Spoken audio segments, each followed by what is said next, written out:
आप सभी का 4 मार्च को जो 4 मार्च को आप सभी का जो पेपर होगा बोर्ड का, उसका ही पेपर आपका है यहाँ पर। तो वीडियो को आप लोग शुरू से लेकर अंत तक देख लीजिए। आपका एकदम बोर्ड पेपर में गृह विज्ञान का जो आपका पेपर है, गृह विज्ञान का जो आपका पेपर है बोर्ड पेपर में, यही सारे क्वेश्चन आपको देखने के लिए मिलेगा। जो जैसा कि आप सभी को पता है कि 4 मार्च को हमारा क्या है, पेपर है। ओके, गृह विज्ञान का ही आपका पेपर है, तो वही सारे क्वेश्चन आपको बोर्ड पेपर में देखने के लिए भी मिलेंगे। जैसा कि आप सभी को पता है कि आपका समय जो रहेगा 3 घंटे 15 मिनट का बोर्ड पेपर में आपका समय रहेगा, और सभी प्रश्न आपके करने अनिवार्य होंगे। तो ये सब आप चीजों को पता है, तो थोड़ा सा इसमें निर्देश में हम लोग देख लेते हैं क्या क्या चीजें और दिया गया है।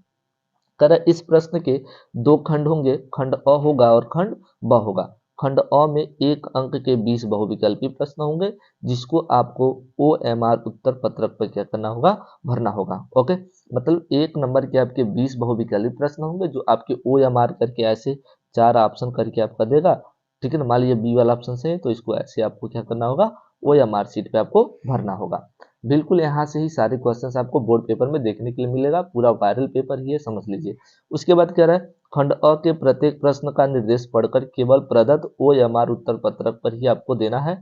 OMR उत्तर पत्रक जो है पर उत्तर देने के पश्चात उसे काटे नहीं। ये नहीं कि आपको पता है कि आपने ऐसे भर लिया है, पता चला कि किसी बगल से हमने देख लिया बी वाला सी वाला सही है, तो इसको ऐसे काट दे या फिर इसको भर दे, तो ऐसे कर देंगे फिर भी ये गलत ही माना जाएगा। ओके, क्योंकि आपका जो कॉपी जांच होगा ना, कंप्यूटर में जांच होगा। ये कॉपी जो आपका जांच होगा कंप्यूटर में जांच होगा। ओके, किसमें जांच होगा, कंप्यूटर में, हाथ से ये जांच नहीं होगा। ओके, और ना ही आपको कोई इरेजर का प्रयोग करना है, ना व्हाइटनर का आपका प्रयोग करना है। ओके, साफ साफ लिख दिया गया है। उसके बाद प्रश्न पत्र के अंक, उसके सम्मुख अंक, मतलब कौन सा प्रश्न कितने नंबर का है, यहाँ पर सामने आपको दर्शा दिया गया है। खंड ब में आपके 50 नंबर के वर्णात्मक प्रश्न होंगे, लिखने वाले आपके 50 क्वेश्चन होंगे। ओके, उसके बाद कह रहा है प्रथम प्रश्न से आरंभ कीजिए और अंतिम प्रश्न पर करते जाइए। जो प्रश्न नहीं आता है उस पर आपको समय नष्ट नहीं करना है। ओके, जो क्वेश्चन आए सबसे पहले उसको आपको कर लेना है। तो चलिए यहाँ से आपके क्वेश्चन को स्टार्ट करते हैं। खंड अ है, तो खंड अ में कौन कौन से क्वेश्चन हैं उसको हम लोग देखते हैं पूरे सॉल्यूशन के साथ। तो कह रहा है, ध्यान से देखिए, निम्न में से सुरक्षित चेक कौन सा होता है। वाहक चेक होता है, क्रॉस कोर्स होता है, दोनों होता है या कोई नहीं। तो देखिएगा, निम्न में से जो सुरक्षित चेक आपका होता है वह क्रॉस चेक होता है। ओके, पहला का दूसरा ऑप्शन क्या होगा, सही हो जाएगा। उसके बाद दूसरा क्वेश्चन आपका है, रोगी को ले जाने के लिए प्रयोग करना चाहिए। तो रोगी को ले जाने के लिए क्या प्रयोग करना चाहिए, चारपाई का प्रयोग करते हैं हम लोग, गलत है। डोली का प्रयोग करते हैं तो शादी को उठाने के लिए। कुर्सी का प्रयोग करते हैं, ये भी नहीं। स्ट्रेचर, तो हम लोग किसका प्रयोग करते हैं, स्ट्रेचर का प्रयोग करते हैं। ओके, उसके बाद तीसरा क्वेश्चन आपका है, अशुद्ध जल से होने वाला रोग कौन सा है। पोलियो है, पेचिस है, हैजा है, या ये सभी है। तो अशुद्ध जल से जो आपका होने, अशुद्ध जल की बात कर रहा है, तो अशुद्ध जल से होने वाला जो आपका मतलब जो रोग होता है वह हैजा होता है। तीसरा वाला ऑप्शन क्या हो जाएगा, सही हो जाएगा। उसके बाद चौथा क्वेश्चन हम लोग देखते हैं। कह रहा है वॉशिंग मशीन से बचत होती है, समय की होती है, सही है। श्रम की भी बचत होती है, काम की बचत होती है, सर्फ की बचत होती है, भी उपयुक्त सभी वाला ऑप्शन सही हो जाएगा। 5 नंबर यहाँ प्रश्न है।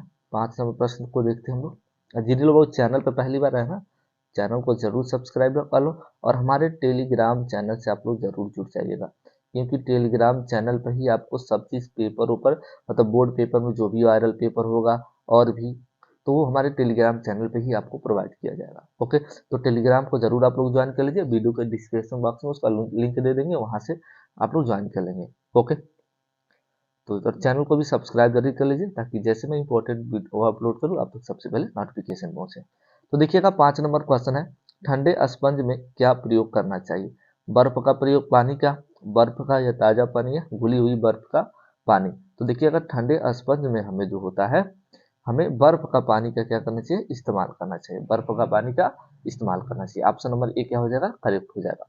उसके बाद कह रहा है वाटर फिल्टर में कोष्ठ होते हैं।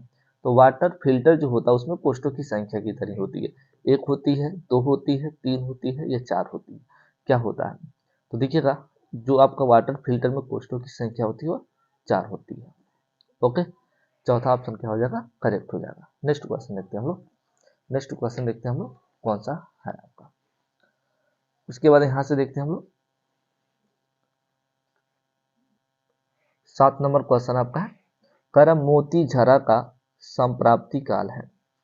मोती झरा का संप्राप्ति काल क्या होता है? 7 से 21 दिन, 2 से 3 दिन, 4 से 6 दिन या कोई नहीं। तो देखिएगा इसका जो काल होता है आपका ना 7 से 21 दिन होता है। कितने दिन होता है? 7 से 21 दिन। ये वाला ऑप्शन क्या हो जाएगा? करेक्ट हो जाएगा। उसके बाद 8 नंबर क्वेश्चन कह रहा है, रुधिर की शुद्धि किस अंग में होती है? तो पाचन में होती है, फुसफुस में होती है, हृदय में होती है, त्वचा में। तो देखिएगा रुधिर की जो शुद्धिकरण होता है वो फुसफुस धमनी में होता है। ओके। 9 नंबर क्वेश्चन जो हमारा है, भोपाल दुर्घटना किसका उदाहरण है? वायु प्रदूषण का, जल प्रदूषण का, ध्वनि प्रदूषण का या रेडियो धर्मी प्रदूषण का। देखिएगा भोपाल में जो दुर्घटना घटी थी अभी हाल ही में, तो वो कौन सा था? वो वायु प्रदूषण का था। वायु प्रदूषण से बहुत सारे लोग बीमार पड़ गए थे। ओके। 10 नंबर क्वेश्चन आपका है, 8 से 14 वर्ष की आयु में नाड़ी की गति कितनी होती है? तो 8 से 14 वर्ष की जो आयु में जो हमारी नाड़ियां होती हैं उसकी गति कितनी होती है? तो देखिएगा 80 से 90 होती है। कभी कभी जो बढ़ जाता है तो 100 हो जाती है। ओके। वैसे हमारा माना गया 80 से, लगभग 80 से 90 ही होता है। ओके। उसके बाद है 11 नंबर क्वेश्चन, तलने की विधि है, गहरी है, उथली है या शुष्क है या तीनों है? तो कौन सी है? अगर आप सभी को पता भी हो तो कमेंट बॉक्स में बताया करिए। ओके। तो देखिएगा तलने की जो विधि होती है वो गहरी होनी चाहिए। ओके। 12 नंबर क्वेश्चन है, प्याज की पुलटिस किस पर बांधनी चाहिए? तो जो प्याज की पुलटिस होती है किस पर बांधना चाहिए? मोचाने पर, चोट लगने पर, फोड़े पर या सभी पर? तो देखिएगा प्याज की जो पुलटिस होता है वो हमें फोड़े पर बांधना चाहिए। किस पर बांधना चाहिए? हमें फोड़े पर। तीसरा वाला ऑप्शन क्या हो जाएगा? करेक्ट हो जाएगा। ओके। 13 नंबर क्वेश्चन देखते हैं, प्राकृतिक असंतुलन में से कौन सी आपदा आती है? तो प्राकृतिक असंतुलन से कौन सी आपदा आती है? सूखा पड़ना, बाढ़ आना, भूमि बंजर होना, सभी। तो देखिएगा सभी हो जाएगा। प्राकृतिक आपदा, सूखा पड़ना, बाढ़ आना, भूमि बंजर होना, तो ये सभी क्या होता है? प्राकृतिक आपदा होती है। ओके।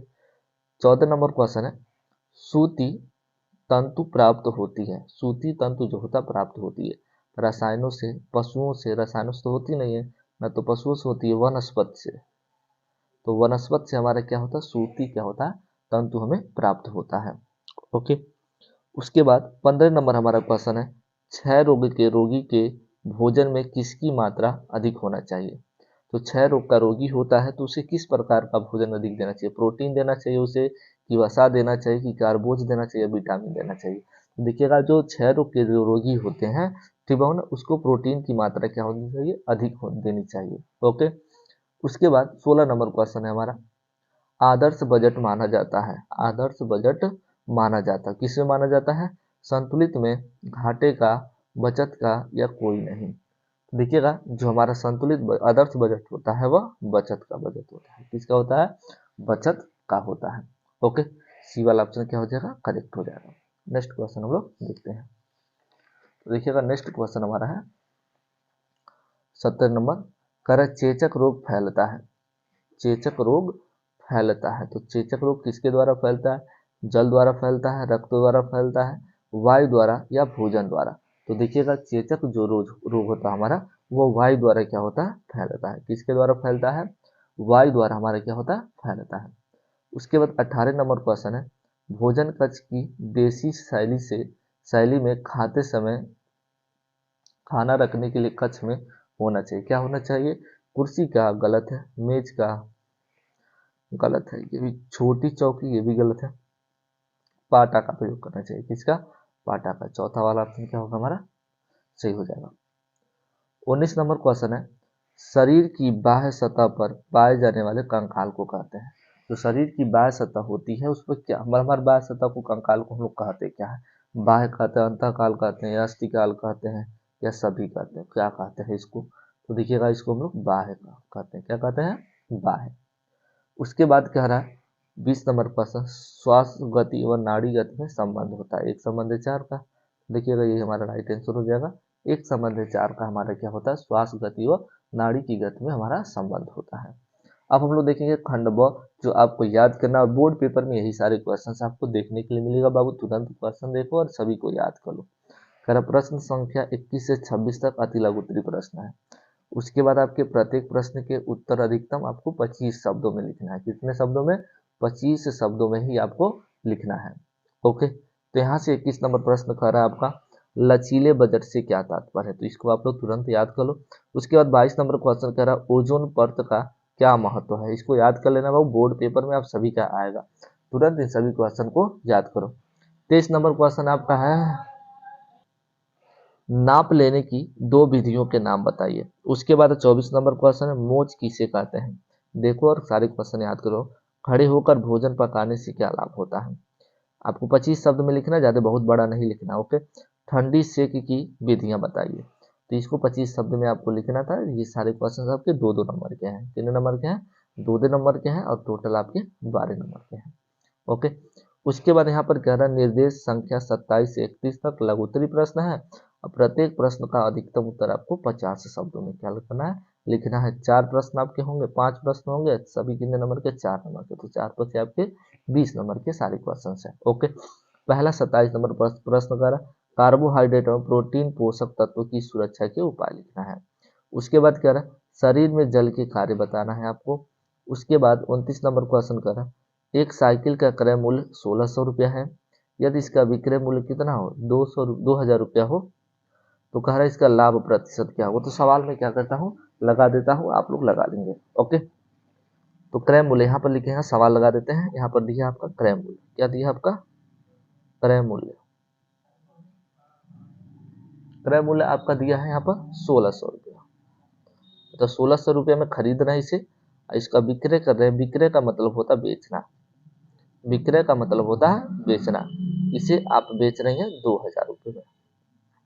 ओके, तो कितना का आपका लाभ हुआ, तो लाभ बराबर हमारा सूत्र होता है, लाभ बराबर सूत्र होता है विक्रय मूल्य, विक्रय मूल्य माइनस होता है क्रय मूल्य, विक्रय मूल्य माइनस क्रय मूल्य। ओके, तो विक्रय मूल्य हमारा कितना था, 2000 रुपये का हमने बेचा, कितने रुपए का खरीदा था, 1600 रुपया का, तो हमें लाभ कितना हो गया, 400 का हमें क्या होगा, लाभ होगा। कितने का लाभ होगा हमें, 400 रुपये का हमें लाभ होगा। अब इसका लाभ प्रतिशत पूछा है, तो लाभ प्रतिशत का जो हमारा सूत्र होता है यहाँ पर लगा देते हैं, लाभ प्रतिशत, लाभ प्रतिशत, तो लाभ प्रतिशत बराबर सूत्र हो जाएगा यहाँ पर बराबर करके, उसके बाद लिखेंगे पुनः लाभ गुणे, लाभ गुणे 100 बट्टा होता है क्रय मूल्य, ये हमारा सूत्र होता है। ओके, लाभ गुणे 100 बटा क्रय मूल्य, ये हमारा सूत्र होता है।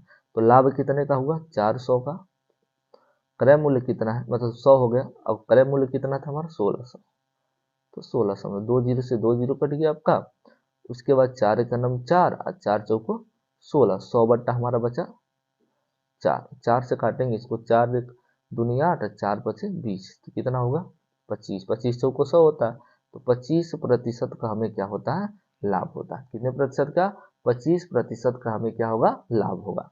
ओके, उसके बाद हमारा क्वेश्चन है, ध्यान से देख लीजिए, वीडियो को एक बार और नहीं समझ में आएगा तो एक बार और पीछे करके आप लोग देख सकते हैं। ओके, तो यहाँ पर देखिएगा, अगला क्वेश्चन है खपच्ची का प्रयोग कब और क्यों किया जाता है। ओके, 31 नंबर क्वेश्चन आपका है भोजन पकाने के क्या उद्देश्य है और समझाइए इसको। ओके, नेक्स्ट क्वेश्चन हम लोग देखते हैं, और क्वेश्चन है, और क्वेश्चन आपका दिया है, यहाँ पर देख सकते हैं आप लोग और ये कर सकते हैं इन सभी क्वेश्चन को। यहाँ से आपके 6 क्वेश्चन दिए गए हैं, 6 नहीं 3। कर प्रश्न संख्या 32 से 34 तक दीर्घोत्तरी प्रश्न है, 32 और 33 में विकल्प दिए हैं, एक ही विकल्प का उत्तर लिखना है, और प्रत्येक प्रश्न का लगभग 100 शब्दों में लिखना है। आपको मतलब अथवा अथवा करके दिया है, तो इसमें 3 ही प्रश्न करना है, एक प्रश्न 6 नंबर का है, टोटल 18 नंबर का होगा। ओके, 3 क्वेश्चन करेंगे 18 नंबर मिलेगा, एक प्रश्न 6 नंबर का। तो देख लेते हैं क्वेश्चन को। कर पारिवारिक व्यय का क्या तात्पर्य है, पारिवारिक व्यय को प्रभावित करने वाले कारकों का वर्णन कीजिए। नहीं आ रहा तो यहाँ पर अथवा लिखा, अथवा का मतलब या तो इसको करना है या तो इसको लिखना है। ओके, कर गृह विज्ञान क्या है, इसके महत्व को बताइए। ओके, उसके बाद 33 नंबर प्रश्न आपका है कर भोजन परोसने की विधियां तथा विधियों का सविस्तार वर्णन कीजिए। अथवा, अथवा कर, अगर ये नहीं आ रहा तो इसको लिख सकते हैं रोगी का आहार तैयार करते समय किन किन बातों का ध्यान देना आवश्यक है, इसको समझाइए। आखिरी क्वेश्चन आपका है, ओके। 35 नंबर कह रहा घर में सिलाई करने से गृहिणी को क्या लाभ होता है, एक गृहिणी का इसका ज्ञान होने का क्यों आवश्यक है। ठीक है, तो ये टोटल आपके 34 क्वेश्चन हो गए इंपॉर्टेंट। और बोर्ड पेपर जो आपका 4 मार्च को जो आपका फरवरी में आप जो मार्च में पेपर है बोर्ड पेपर 2024 में आपका यही सारे क्वेश्चंस आने वाले हैं। अगर ऐसे ही आपको और भी वीडियो चाहिए तो चैनल को सब्सक्राइब करके बेल आइकन प्रेस कर लीजिए ताकि अगला मैं वीडियो अपलोड करूं आप तक सबसे पहले नोटिफिकेशन पहुंचे। तो मिलते हैं हम नेक्स्ट वीडियो।